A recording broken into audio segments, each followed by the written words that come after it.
You last year put forward the prospect of human-level artificial intelligence by 2030. If anything, I expect it probably sooner than 2030, probably more like in the next 2 to 3 years. What would need to be true in terms of DeepSeek for it to propel itself beyond the capabilities of US frontier models? There's so much low-hanging fruit to collect that it's unpredictable who's going to sort of find which advances first. So there's no reason why they can't be very competitive algorithmically. What does it mean to be interpretable if the machines are operating in spaces that make us look not so much like silverback gorillas, but like hamsters? One of the directions we're moving is where you could have AI systems that think about what another version of Claude is doing in order to sort of monitor it and steer it in a good direction. So by the time you're at a point where AI is sort of as smart as people or beyond, you're able to leverage those smarter than human AIs. The way in which these models impact economic productivity and the labor market could be much faster than the canal, electricity, or the iPhone. What is the debate that ought to be happening that would most help us prepare for that kind of fast deployment scenario? Is it really safe to have AI that is smarter than you? And I think that is a real question. Like, should we be having these super intelligent AI aliens kind of invading the Earth, or should we decide not to? I'm delighted that I've got Jared Kaplan, who's the co-founder and chief scientist of Anthropic. Jared, it's great to have you here. Thanks so much for having me. It's great to be here. You last year put forward the prospect of human-level artificial intelligence by 2030.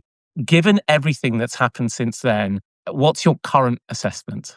I mean, I think if anything, and I mean, maybe I'm drinking too much of my own Kool-Aid, but I mean, if anything, I expect it probably sooner than 2030, probably more like in the next 2 to 3 years. But what is human level AI exactly? I mean, it's not something like an objective measure that you either cross the line or you don't. I think AI is just going to keep getting better in a lot of different ways. So you've raised a really important question there, which is, what is it? It's not like landing 2 astronauts on the moon and bringing them back safely. That was very, very clear and well understood. What is the purpose of having a test that says human level AI? Yeah. Well, we don't really have any test. I mean, at Anthropic, I mean, we have probably tens, hundreds of different tests and evaluations that we're running on Claude. And as time goes on, I think, honestly, the experience of working with Claude, collaborating with Claude, and like kind of getting productivity benefits from that is in some ways a better measure for how useful Claude is, I think, than any given test.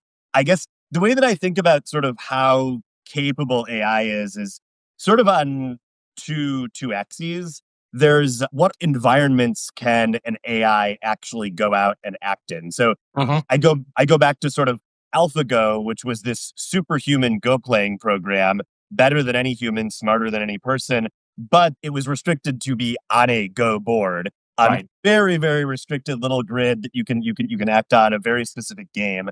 And as we sort of developed large language models, large multimodal models, the different environments that AI could interact in has grown. So, I mean, it grew a lot where you could just talk to chatbots like Claude.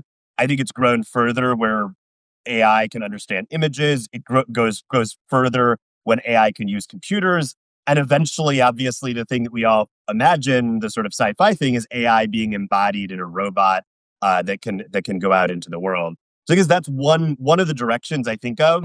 The other is just like, how complex are the things that AI can do? Like, can it do something that would take me a minute or 10 minutes or an hour or a day? And I think we're just going to keep moving in that direction. And that's where sort of AI has to sort of actually take actions in the world and learn things the way that we do to be useful in that way. Yeah, I think that's a really helpful way of thinking about it. So if I play that back, one is like, what is the range and breadth of domains in which it can operate? And, of course, we've gone from text to multimodal images and of course, that next boundary being the physical world. Although I always think that we do a lot of our most useful work in our heads anyway. And then the second one, I think, is so interesting. It's this idea of what is that unit of human time that the machine is able to operate on? Because the very early large language models, if you go back to, I guess it was BERT, right? They did tasks that were a second. Look at a sentence and find a noun. And then when you got the first versions of, I guess, GPT-3, you had tasks that that could last maybe 10 seconds. Look at a paragraph and pull out a sentence. And of course, if you go to Sonnet 3.7, I mean, I can give Sonnet 3.7 tasks that might take me hours. So here is 20,000 words, distill out 8 or 9 of the key arguments, identify where they are coherent with each other and where they don't agree with each other. And that's a job that would take a graduate student half a day. And it's quite interesting to see the rapid progression of that sort of duration of task from these models. So I suppose one question I would have for you is that something that you track and you can forecast in your headspace? 3.7, which is the latest Claude, how long can it operate for? It's a great question. Yeah, no, that this is something that I track, and it's definitely something. Certainly, it's something that I think about very actively, and a lot of our research is oriented around this. I think there's a sort of we talk about it as sort of the horizon that Claude can operate on. I think the way that, at least if you're a developer, and obviously not everyone is, that maybe this is most visceral is with something like Claude Code, where you can ask Claude to sort of search through a repository of code, make changes across all sorts of different features, and maybe iterate and test the code itself. So I think those kinds of capabilities feel like they're the most complex. As you said, a lot of what we do happens in our heads, and that's true for me too. But I think that like the way that we really sort of get a purchase on the world is by trying things and see what works and see what doesn't. And so I think that's what sort of really allows you to sort of extend this horizon. It's definitely something I track. I mean, it's something that also I remember people years ago who were AI enthusiasts talking about, well, maybe AI won't be able to do things that take longer and longer. And I think we are seeing this horizon expand. And so the utility of AI goes up. Why does the horizon expand? Is it more memory in the GPUs? Is it some bit of magic that you're tweaking? It's a great question. So I think it's a few things. I think one aspect is just sort of the model intelligence kind of in a general sense is going up. And so the model's able to attend to more different issues, to track more things. Another is sort of the context length. So the context length of our models keeps going up, and we find that we can extrapolate it much further than anything that we've shipped yet. And so um, it should be possible for AI to understand more and more, like to go from understanding like a paragraph to a chapter to a book to something much longer. That's helping it. And then finally, I think that we're training AI using reinforcement learning to do more complex tasks in a sort of useful way. So we're training AI to do more complex coding tasks, to study longer documents, exactly like the example you gave, and distill out more information. We're always sort of trying to find the tasks that push the envelope on what Claude can do and train it to get better there. Just as like in our own educations as people, like we're always trying to solve harder and harder problems as we get older and we progress from elementary school to high school to university. So I think it's all of those things together that are sort of pushing this envelope. Right. But you know, when we think about large language models, a lot of the emphasis is on that first L, the large. And we lived in this regime of scaling laws where to some degree there was a predictability that if you 10x'd the size of a model, which would mean 10 times as much data, 10 times as much compute, 10 times more complexity in the end, you got this sort of predictable linear improvement in how well the model worked. And the argument has been that kind of scaling is getting harder and harder. Either it's that we're running out of data, or it's really expensive, or it's actually just really complex. I mean, you've been at the front line of that. When you look at that pre-training scaling, what has been the bit that has started to put the brakes on the rate at which we're seeing results from it? Maybe zooming out for a second, I think there's sort of scaling laws as a quite precise, and that was what was so surprising about them. Very precise empirical finding, just from studying AI and AI training, and that was you put it beautifully that if you increase the size of neural networks, the number of parameters they have, if you increase the amount of data, if you increase the amount of compute you use to train, then you get these stunningly predictive curves for how well the AI can model its data, can make its quote unquote loss go down. What this really means is how well can large language models predict the next word in a sentence, paragraph, document, etc. And that just very precisely improves as you scale up. And we haven't seen any limits to that. I mean, we are seeing that I think as you make models bigger, as long as you have all of these ingredients that you mentioned, model size, compute, and data, you still get improvements. I think probably the limiting factor that people talk about the most for good reason is data. Eventually, one is going to run out of data. I actually don't know that we have reached that point yet. I guess we will see. But I do think eventually in the next couple of years, we'll reach that point. Certainly, cost also matters, but there are all these different other ingredients I think that are driving costs down. I think we're finding algorithmic improvements that make model training much more efficient. And we're also seeing that hardware is improving very quickly as well. Mm. And so costs are going down for those reasons. So I think the sort of scaling is going to continue. Now, there's a separate question. There's this very nice empirical statement that the AI can model its data better, but that doesn't necessarily mean it's more useful for you. That doesn't necessarily mean it's more useful as Claude. I think generally it has that implication, but it's much less precise. And so it's possible that sort of the gains that we get in what AI can do for you will come more from training it to do useful tasks after pre-training rather than pure scale. Right, right. Okay. I want to talk about the after pre-training in a second, but it's been I think 1 year and 10 days since Claude 3 was released. So belated happy birthday to Claude 3, which I think became everyone's most personable LLM a year ago. One of the things that we've seen happen in the full AI stack is that the generation time has got shorter and shorter. So semiconductors used to be on a 3 year cycle. Jensen Huang has put them on a 1 year cycle. AMD is responding in a similar sort of way, and there has been an acceleration. But we're over a year since Claude 3 came out. So what is the right time between generations for these large language models? And what should we expect as consumers on the other end? I think that the generation time for models has been really, really fast. At least to me, it feels fast, and I think that's basically going to continue. So I think that we should expect a new generation of Claude models in not too long, certainly in the next 6 months or so. Right. And I think that basically that's going to continue. And it's both because we're improving sort of post training or reinforcement learning, training Claude on more tasks, and because I think we're able to improve the efficiency and intelligence from pre training. So I think that's not slowing down anytime soon.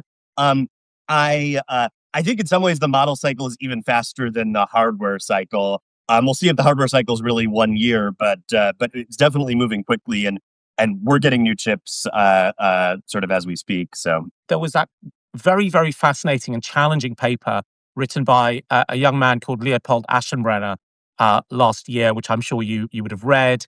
Um, and in that, he had a 2 year generation time between these sort of order of magnitude improvements in models. And I remember reading that, and I was thinking, I don't think it can be 2 years because honestly, it takes time to build the data center, to get the chips from NVIDIA, and to find the power and to generate the data, assuming you needed synthetic data in some cases.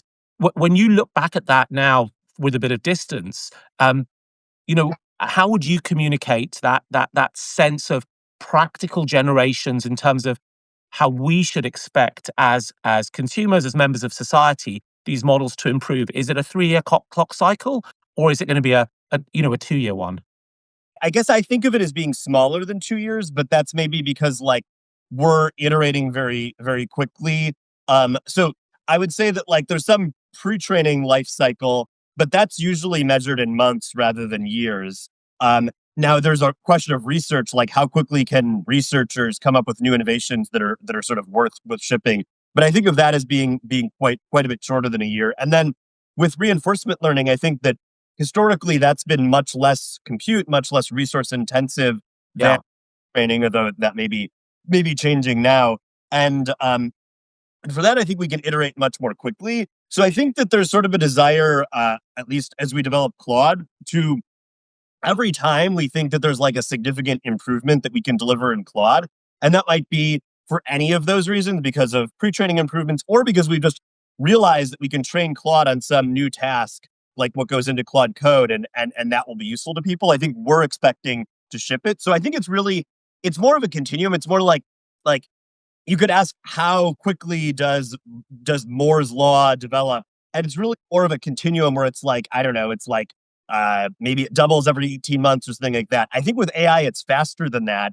I don't know how viscerally that feels when you're playing with each generation of models. But I mean, you can tell me. I mean, you've been playing with Claude 3.7 Sonnet. You played with Claude 3 Opus. Like I don't know what you feel is the biggest difference. I would know. I mean, it's completely wild. The rate with which we have to update our behaviors as somebody who uses these tools is really, really astonishing. And I find myself coming up with something. You guys introduced something called Claude projects a while ago, and so I built lots of projects to help in my research work.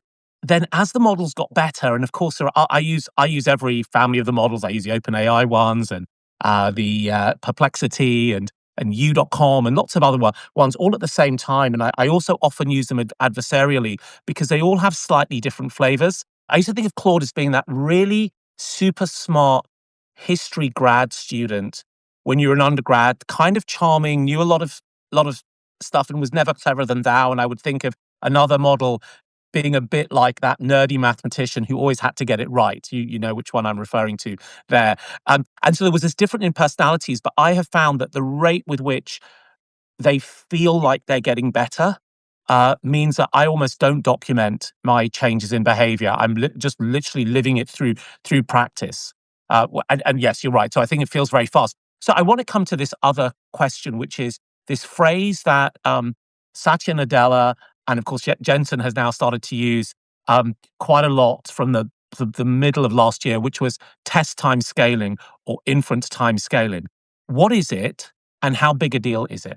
I think it's a big deal. So the claim here is that as you let an AI model think for longer, then you can get predictable improvements in the accuracy when it's doing a hard task where just, say, pure thought improves performance. So I think the classic example is like solving a really hard math contest problem or a competition coding problem. What we see is that as you let literally, like, say, Claude 3.7 Sun think for, say, 1,000 words or 2,000 words or 4,000 words or 8,000 words or 16,000 words, you get sort of predictable improvements in which each doubling of the amount of time Claude can think, you get sort of a constant increase in performance. And you can actually also see that extended in other ways. Like you can train a separate AI model, or you can even just ask Claude itself to analyze the solution. But you can train it to decide sort of which possible solution to a problem is best. And then in parallel, you could generate one solution, two solutions, four, eight, etc. And you can ask it to choose which is the best of those of the ones that have been generated in parallel after the fact. And again, I think you tend to see pretty clean scaling where you can get better and better performance that way. And so I think that for very difficult tasks, this means that you can either choose to have a smarter model sort of solve it in a shorter amount of time, or you can ask a smaller model to work longer and maybe get the same performance. And so I think this is exciting because for the very, very hard tasks that you might want AI to solve, maybe if you just kind of throw enough test time compute at it, you can solve them. I mean, I think the things that we imagine in the future are things like helping to cure diseases or making new breakthroughs in theoretical physics, things like that. Right. So the additional thinking, this doubling of time spent thinking, gives you this predictable improvement. I noticed in the new version of Claude 3.7 Sonnet, you've got this thinking time, and it's just a little feature that I flag that I tick. Is there some way of looking at my query and then make a judgment of how much thinking should go into that type of a query to give me a sufficiently improved response rather than have me sit around waiting for forever? Yeah, indeed. So, I mean, Claude 3.7 Sonnet is this first hybrid sort of reasoning model where it can act just like Claude 3.6 Sonnet or 3.5 Sonnet New. I mean, we're great at naming. Your naming is, yes. Have you thought of using AI to help with your naming? A very, very primitive, or like, yeah, we're using like GPT-2 to name our models. But yeah, Yeah. Claude 3.7 Sonnet can behave very similarly to prior generations where it doesn't think at all, or you can ask it to think and it tries to sort of decide from its training how much thinking to do. And sometimes you wish it would think a little bit more, sometimes a little bit less, but basically based on sort of the difficulty of the task you assign to it, it will think the amount that it expects is best. And that is something that we're working on and we think will get better over time, is that it should become possible kind of let it think as much as it wants, but kind of get a response in whatever the most reasonable time frame is. And I guess the question is just like, I don't know, if you start a new job and your boss gives you something hard to do, you might really want to spend a lot of time thinking because you really want to get the right answer. You don't want to get fired. But on the other hand, in some situations, maybe once you're comfortable at your new job, you might feel like, oh, I'm just going to give a quick answer. Like we have a good so I think Claude is sort of in the same space where it doesn't know, like, am I expected to try really, really hard to get the best answer? Or should I just, am I wasting someone's time? And so that's something that we want Claude to sort of learn from context over time. Try to bake a little bit of that in, but hopefully that will improve with future generations. But architecturally, is it a pre-processing step where the query comes in, you do some kind of a process, you make some kind of judgment, you send a parameter to the underlying model to say, think for X thousand tokens or think for 2X thousand tokens? Or is it all in the single model? It's all in the single model. If you're a developer, you can specify precisely sort of what budget Claude gets. Right. And sort of 99+% of the time, it will sort of stay within that budget. And a lot of the time, it will actually undershoot that budget quite a bit. So you'll say you can think for 16,000 words, but it'll only think for 4,000 or something. And it's using its own judgment in deciding should I use all of the space I have or not. As a user on Claude today, I think there are sort of fewer parameters that you can set just to keep things simple. But it's all one model that's sort of deciding based on what you've asked how much to think.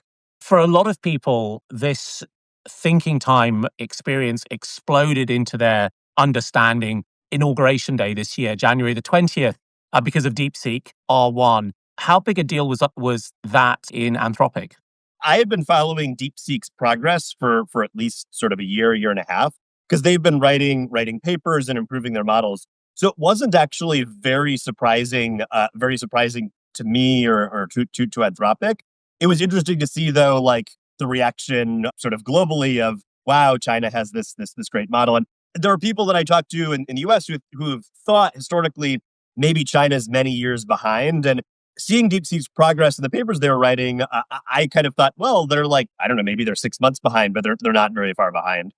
Yeah. I mean, it was apparent with what was called V3, which was, I think, October 2024, where they were achieving GPT-4 level capability at 30, 50 times cheaper. And then I think the earlier paper was maybe November 2023 with version 2, and you were starting to see some pretty good good results. From the outside, I suppose partly we're often looking at that chart that shows the gap between the top ELO rated models. So an ELO rating is like a chess-like rating for how good models are in chat. I know you know this, Jared, just for people listening. And you see the frontier is a bunch of American firms, and the best Chinese model is quite far behind. And over the course of the months, the delta has got shorter and shorter. And so you're looking at that and you're saying, well, is it just going to be a delta where the Chinese are slightly behind the best US models? Or is there a real momentum within those Chinese firms that will take them past the frontier US models? What would need to be the true in terms of the kind of research breakthroughs that DeepSeek might need for it to propel itself beyond the capabilities of US frontier models? Yeah. I mean, research breakthroughs are happening very, very quickly. I mean, maybe in a certain sense, they're not even breakthroughs. I mean, one thing that I always say is that when you see really rapid progress in science, it's not because the scientists suddenly got much smarter. They're not superhuman. It's because people have found an area where there's just a lot of like very low hanging fruit, a lot of iteration that can be used to improve. And so I think that's what's been happening in AI. I mean, maybe for 10, 15 years, certainly the last 5 years. And I think there's so much low hanging fruit to collect that it's unpredictable who's going to sort of find which advances first. My expectation, though I don't know for sure, is that going forward, I think that there are these sort of export controls that are in place that I think mean that sort of Western firms will probably have an advantage in terms of the amount of compute available, and I think that will probably make it more difficult for DeepSeek and others to be competitive.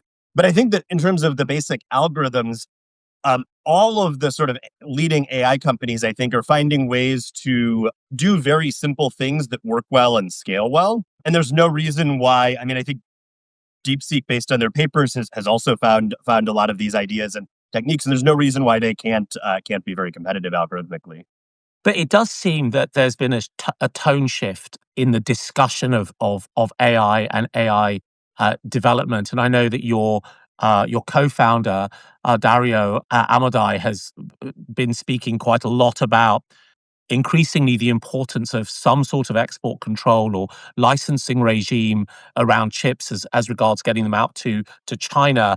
And I even detected, and please correct me if I've got this wrong, a shift in Anthropic's approach to how quickly development needs to happen. I got a subtle sense that maybe Anthropic, which has often argued very strongly in favor of a sort of a safety first approach, had slightly changed its gait and said, we just need to go faster than we have. Have I misread that? The way that Anthropic thinks about sort of speed of development and its interplay with safety is primarily through our responsible scaling policy. So it's true that in those sort of very early days when we founded Anthropic, I think there was a general sense among us, although I think this was not something that, I mean, AI was kind of not a big deal in the wider world. Our sense was that AI was going to make very, very rapid progress, and that was primarily going to be very beneficial to the world, but there were also a lot of risks associated with it. And we did have some sense that this powerful technology being developed slightly more slowly could actually be better in terms of sort of getting things right. Now, the way that we kind of figured out, and I think this was kind of a breakthrough of its own, was that sort of we created this responsible scaling policy as kind of a way to help coordinate with other labs to make sure that AI development is beneficial and isn't creating harms. So the idea there was that we would think carefully about what kinds of real risks from AI exist, that we want to actually take seriously, and we would measure the capability of our systems to sort of actually do harm, to be risky. And then if we crossed certain thresholds, we would basically commit to have mitigations in place to avoid those problems. And so, in a certain sense, this meant that when we were thinking in these terms, we were more free to move quickly, because the idea would be we have this framework in place where we can move as fast as we can, both in terms of AI capabilities and also safety research and risk mitigations. And we would be sort of bound to sort of not cross certain lines until we were ready. And so I think that's something that we've sort of alluded to with even the release of Claude 3.7 Sonnet and the way that we've sort of discussed it in its system card, that we think that we are approaching some of these thresholds, and therefore future models may need more protections. But at the same time, in terms of our research, we are getting those protections in place. So we had this both research release that we called constitutional classifiers, Hmm. and an associated sort of jailbreaking demo where we asked people, sort of anyone on the internet, to try to sort of jailbreak this new system, and in order to sort of test out this method. And so basically, what we think is that we want to move as quickly as we can, for a variety of reasons, but we want to make sure we have these systems in place. And so that's kind of how we're kind of coordinating to, we hope, scale responsibly. Yeah, I mean, this gets to the heart, I think, of some of the paradoxical ideas that you have to hold in your head, you and your colleagues. On the one hand, the way in which we're building AI today has many critics, and the critics say this system is uncontrollable. Right? You don't have any verifiable safety, and we don't have the science for how we build safety around this method of making AI. And you have a great comment. I'm just going to read it here. Maybe supervising a thing that's smarter than us is hard. Maybe not. But once you make a thing that's broadly much smarter than you, and given that it'd be easy to run millions of copies of that thing once you have one, you're going to lose and be disempowered if there's a conflict. Given the stakes, being 90% sure it'll work out is very far from okay. I think that was you. Was that you? That sounds like me, yeah. It sounds like you, right? Okay, good, good. So I guess one thing I'm curious about is how do you personally manage that paradoxical piece of the sort of risks that you've yourself articulated and the work that you are doing and the speed with which it's moving, generation times that are, less than 18 months. I mean, is there some internal cognitive mechanism that you've built for yourself? Yeah, so I mean, I guess I can talk about all of the different kinds of research we're doing to try to meet the moment. I mean, I think very broadly, I mean, you mentioned DeepSeek. There are all these AI labs in China that are near the frontier or almost at the frontier, at the frontier. There are a lot of different AI researchers and labs in the U.S. Scattered across the world. Everyone's sort of pushing forward this technology. And obviously, I mean, you've mentioned the potential for risk and critics that say that this technology is dangerous. On the other side, obviously, there are a lot of people saying that's really silly. That's totally unnecessary. What's most important is delivering the benefits of this technology. Because Right. other things that I've said, that Dario have said, maybe this technology can help us to cure cancer 10 times faster than we would otherwise.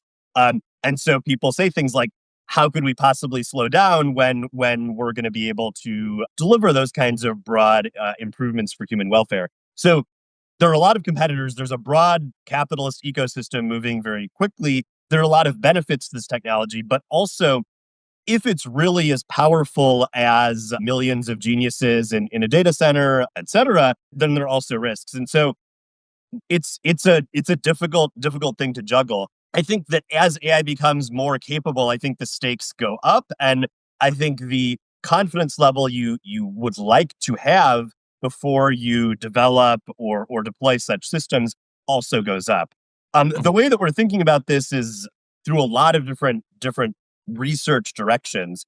Interpretability is one we talk about a lot, and it's something that even I was unsure about. I would say, I don't know, 3 or 4 years ago, I wasn't really Right. sure whether we'd be able to get any benefits. But I do think that we're starting to But see so just say, what's the benefit of interpretability? the benefit of interpretability is basically if you have a really advanced AI and you're not sure if you trust it, it sure would be useful if you could read its mind.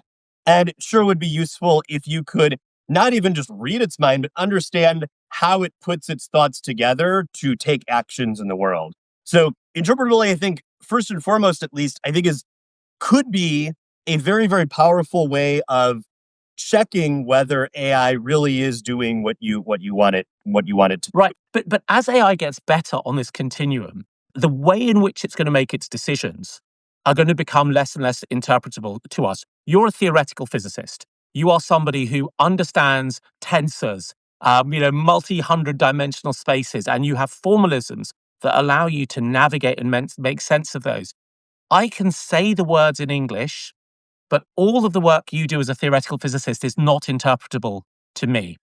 And so at some point, maybe it's 18 months, maybe it's 36, maybe it's 54. On your trajectory, we will have systems that will be smarter than everyone. We have the astronomer royal in the UK, Lord Martin Rees, on watching this right now. They'll be smarter even than him. And the number of people who could interpret that then drops. It gets to a world where only Terence Tao, the mathematician, can interpret it. And then he can't. So what does it mean to be interpretable if the machines are operating in spaces that make us look not so much like silverback gorillas, but like hamsters? Yeah, it's a good question. So there are a couple of things I would say. So one is that if you want to understand everything that the AI is doing, I agree that's going to be very difficult. But you might be able to study a bunch of specific examples where you can understand, for example, what is the goal that the AI is seeking. Maybe you don't fully understand all of the steps in the process. Maybe you can break it down and study it intensively, and you can. Maybe you can use AI to help you to analyze what's going on inside. Maybe you can use a dumber AI to help you to understand a smarter AI. But But generally, like there may be components of what the AI is doing, like specifically its goals or the way that it might respond in particularly dicey situations that you can set up and analyze that might give you insight into whether the AI is sort of ultimately aligned or not. The other thing I would say is that interpretability is really just one tool. So I think that it hopefully will give us insight and some way of auditing AI and checking what's going on. So there's a few other things that we're doing simultaneously. One is trying to figure out better and better ways to use AI to help supervise and monitor AI. I think both of those.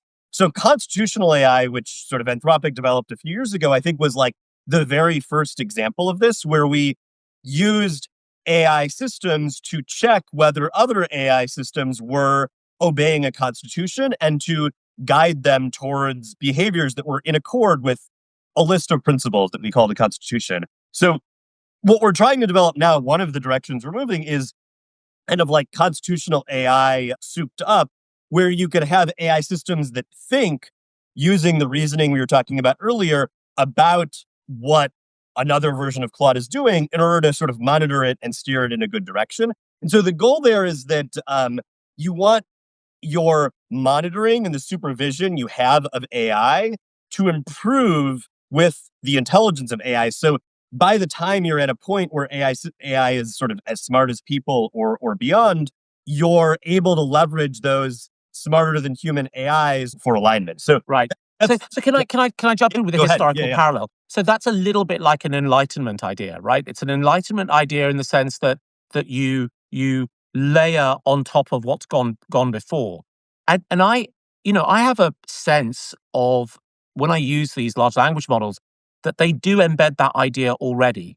It's really, really difficult to imagine a large language model that will believe the earth is flat. Because in order for it to believe the earth is flat, it can't then be helpful in other ways, right? Because so many of the internal relationships have to be broken that it's not going to help. So there is some sense, it almost feels that this is like a teleological argument, which is that if each subsequent generation is roughly aligned, there is an arrow of progress that suggests that you build, one on top of another. And I mean, is it that there's a kind of a selection pressure that goes on that models that end up diverging from that path become less useful and therefore they don't benefit from economic incentives? Or is am I just drawing too strong a parallel with history? Well, I think there's no, I think it's a good parallel. I would say there's two things. So one is we got extremely lucky, and I remember talking to folks concerned about safety, who were excited about this back, I don't know, in 2017, 2018.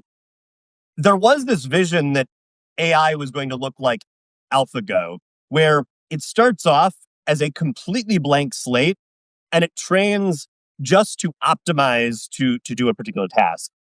We got, I think, lucky, or maybe we made good choices in developing large language models because fundamentally, large language models, the very first thing they learn is to understand human writing, human ideas, the way humans use words to conceptualize the world.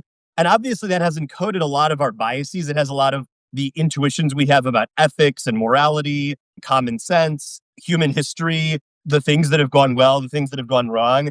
And furthermore, it means that the very first thing we got these models to do was to chat with us. I mean, I think it's not a coincidence that dialogue, chat was one of the very first breakout applications because these models are trained on language.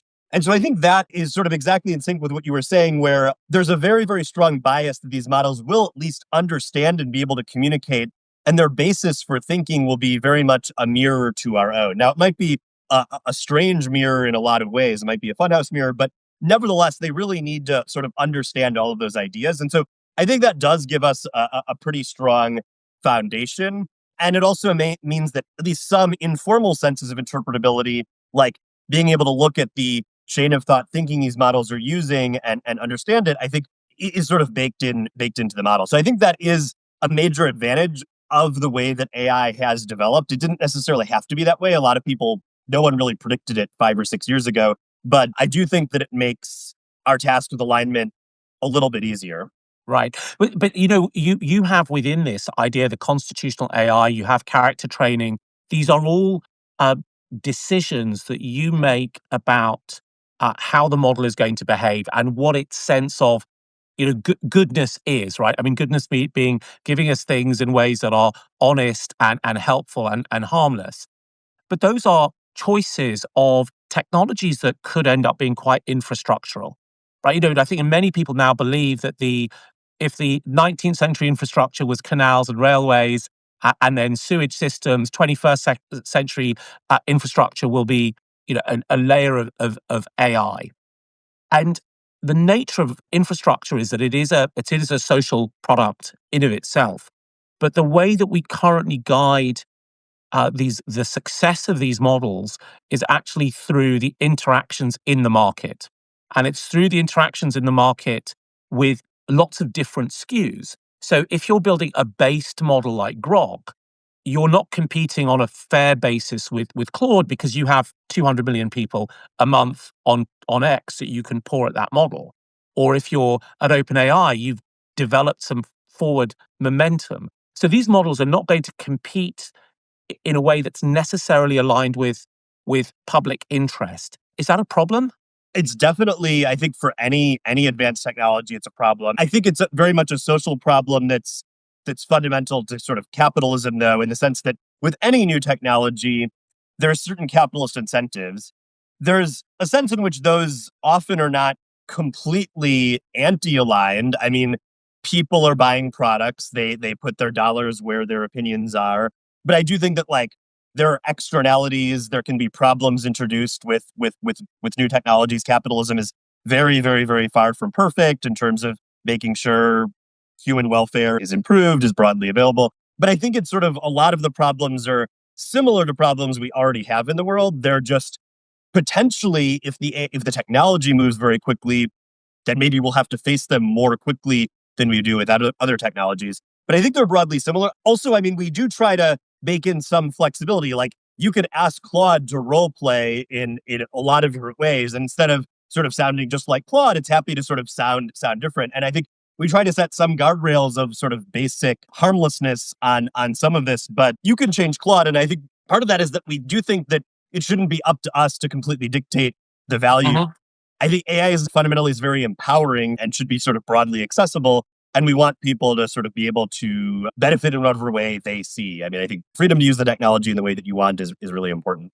I think one discontinuity is between what's happening in the Bay Area, then what's happening within the frontier labs and Main Street, for sake of argument, and a sense of how quickly or not things are moving. And I get a sense from you that you really feel things are moving very, very quickly, that the generations between advances is quicker than perhaps we feel outside.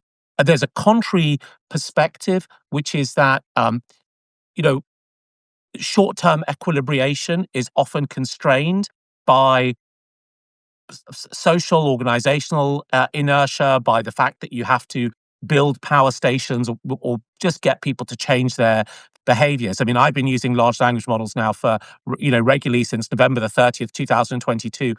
I'm still doing searches on Google. I mean, not so many, but I'm still doing a few. So there is this sort of contrary view that says paradigmatic change still takes quite a bit of time.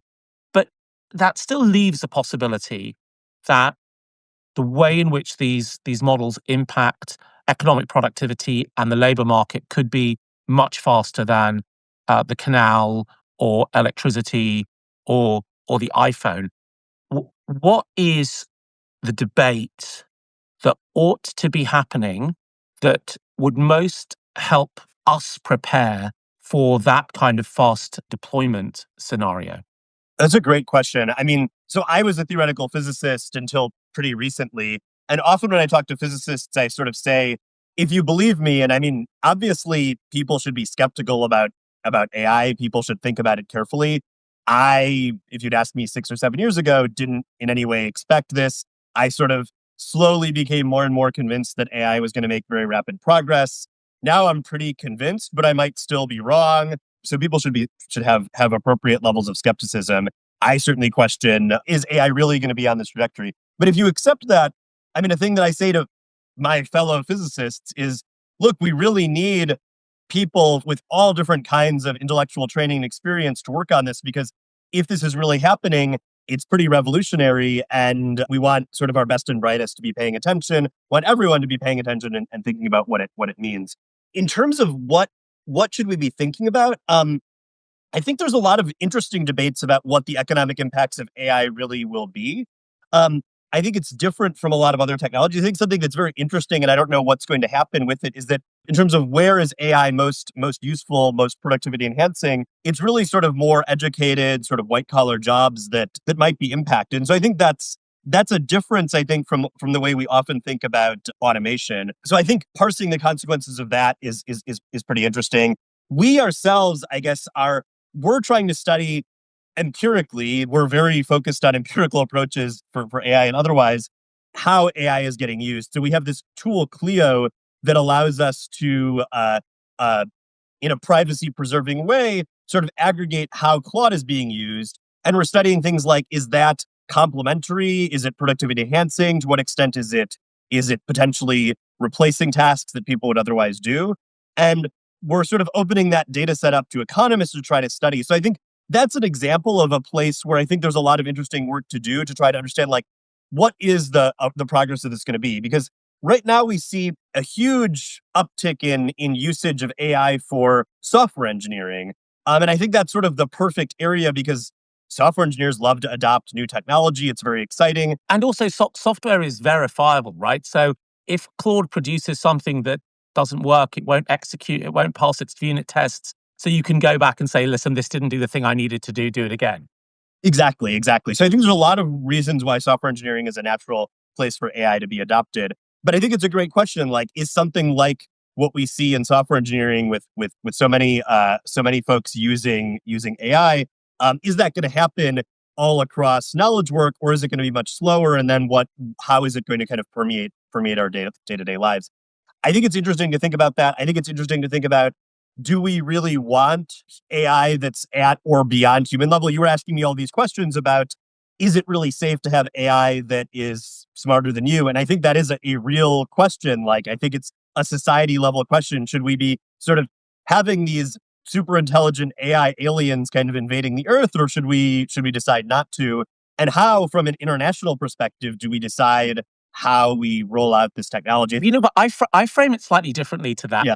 because I see you and your colleagues are evolving, right? Each subsequent AI is really impressive. And if you had shown me Claude 3.7 Sonnet thinking 5 years ago, I would have 100% said we have AGI. We have it. And what you're doing in a sense is you're sort of progressively disappointing us, because we're getting so used to it. It's like, oh, wait a second, 3.7 Sonnet's 2 weeks old, right? I'm not interested in that anymore. But one of the reasons I slightly disagree with the framing of a superintelligence that appears out of nowhere is because it's not appearing out of nowhere. It's appearing in an evolving way in our hands. We're also starting to recognize that, as with any system, there's an efficient frontier. No model is better than every other model in every way, right? There are trade-offs, and the way it will get embedded across our economy will be, to be honest, the model that's going to run the OCR on a scanner in a warehouse is just not going to be as smart as Claude 5 Sonnet.